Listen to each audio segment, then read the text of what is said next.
Hello friends, in this video we are going to be looking at how we can draw lines to create dodge and burn effects on our image in Adobe Photoshop. This is Twisted Creative. Allow my name is your first time on this channel. Please do me a favor. Do me a favor by hitting that subscribe button. Not just hitting that subscribe button, also ring that notification bell so that you don't miss any of the next video. Without wasting much time, let's get into it.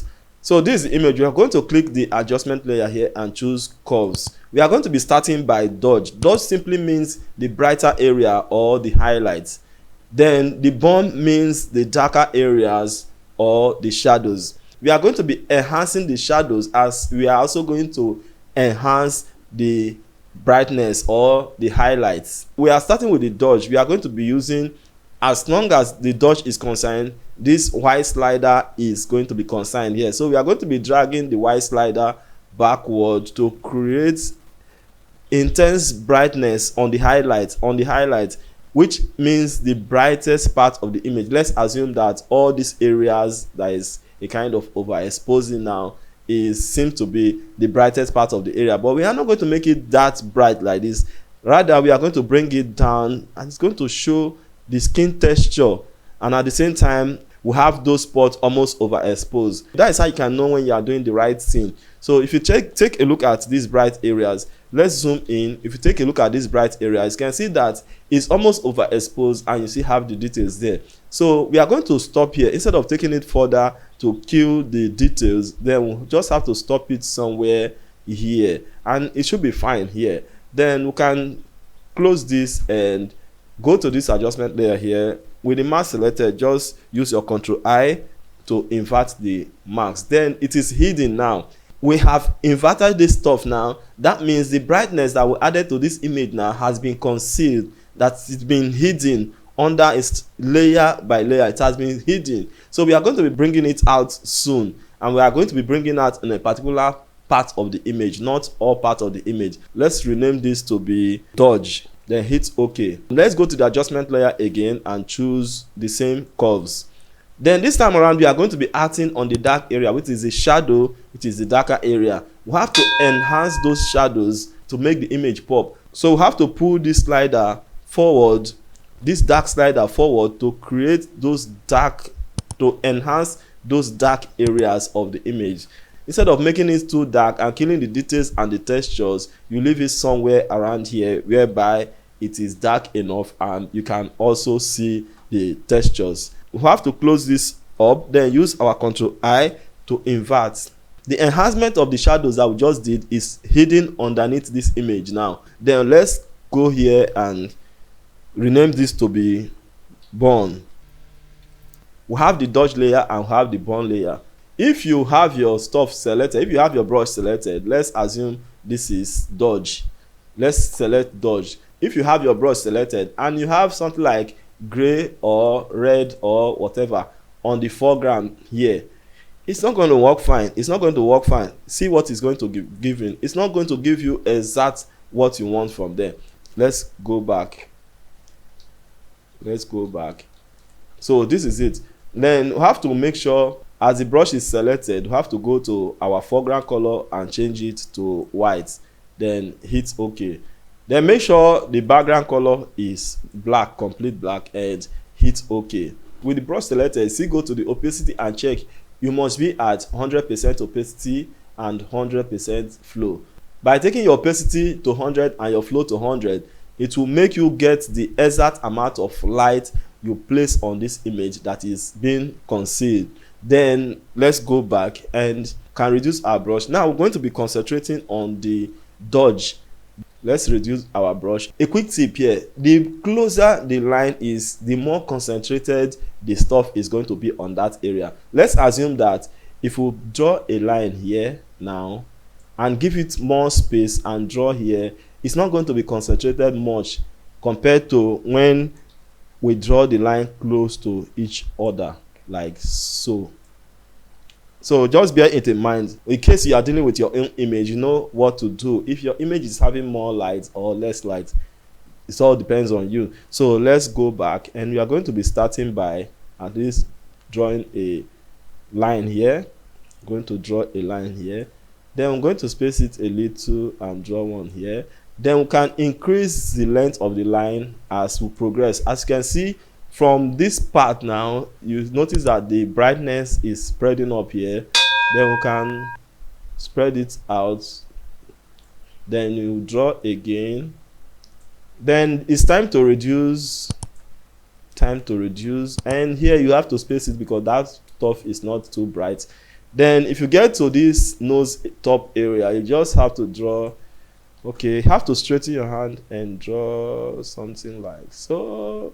Then like me, I like adding this circular stuff here, so it's going to be amazing. Anyway, let's just assume from here also we can make this angular shape here. You can make them because it's going to be intense there, so they have to be closed. Then this area, I like this part of the nose being involved. On top here we can add something like this to make it bright. Then this other part of the image. Then here also can dodge this area, so we're going to take it this way. So how to make it close, because it's going to be seems to be intense on that area. That's kind of, then like here I think it should be fine. Then here I think it's okay. Then sometimes on top here, this area is supposed to be brilliant.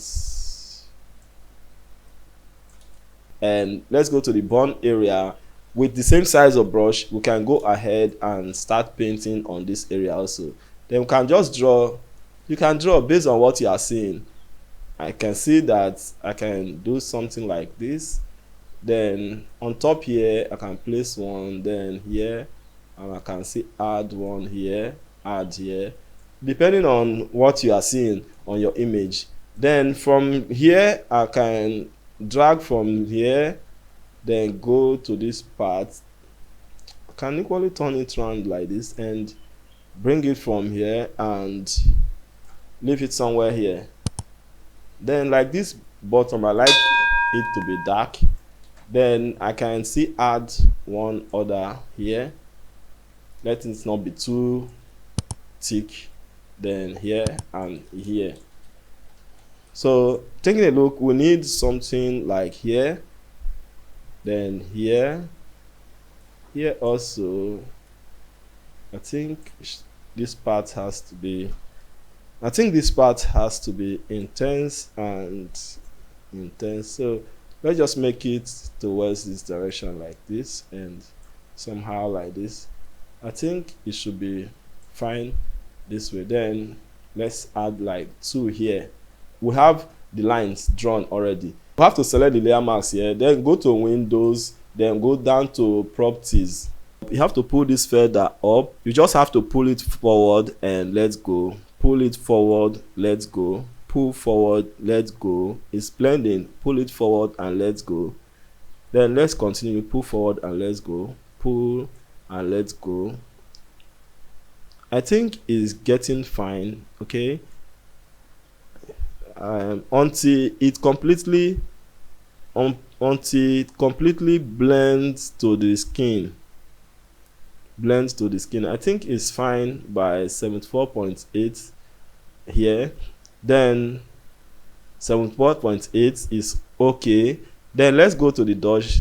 Let's take the dodge layer mask and have to pull it forward and let's go. Pull forward, let's go. Pull forward, let's go. It's fading. Yes, it's going. So pull forward, let's go. Pull forward and let's go. How are we seeing it now? But once it's becoming too much, it will be messing up the image. Let's bring it back a bit. Let's take it back and pull it forward. Pull forward. I think it's fine this way. Let's close this part and select the dodge. Hold our control, then select the bone. Then use our Ctrl G to place them in a group. So this is before, and this is after. This is before and this is after. Let's see from afar.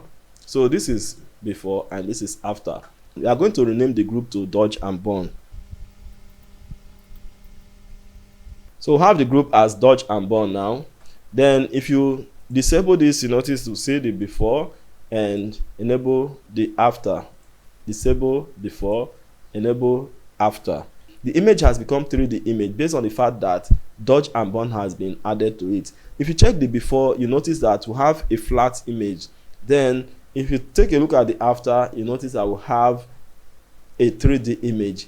Then if you want to take it further, maybe you feel the dodge and burn is too much, you can click on dodge and burn. You can drag the opacity backwards to your liking, leaving it at, let's say, like 60. Let's say 70 should be fine. Let's say 70 is fine. Let's take a close look at it. 70 is fine. This is an extra tip. If you want to push it forward, just click on the adjustment layer here and choose the same curves. Now we are going to pull this slider, this white slider, up to see that the image is almost as overexposed like the dodge aspect, like how we did it for the highlight the other time. Then you are not going to use this for dodge and burn. You're going to just double click on it and to bring out the layer style brush. Then you're going to push the dark slider of the underlying layer forward to secure those bright areas. Just the bright areas. As you can see, they are shining already. We want them to glow, to shine. So we have them selected. Then we have to hold down our Alt. Then click on this dark slider to split it apart. Then you can expand it for a smoother transition. It's going to be smooth in transition. Then you're going to leave it this way and click OK. Then you have to select the mask. Use your Ctrl I to invert the mask. Then you go to your brush. To make sure your foreground color is white and background color is black.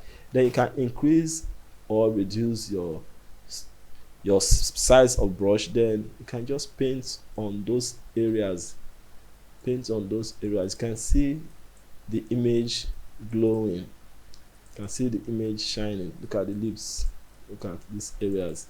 You can see the image shining. Let's see the before and after adding this. This is the before and this is the after. This is the before, this is the after. So this is it for now. If you find it interesting, helpful and useful, let us know in the comment section, telling us the area it has helped and the area it has not, and the area we need to improve on. Like I said earlier, if you are new on this channel, please do me a favor by hitting that subscribe button. Not just hitting that subscribe button, also ring the notification bell so that you don't miss any of the next video. Thanks for watching this video. Creative people should keep on creating. See you in the next one. Bye for now.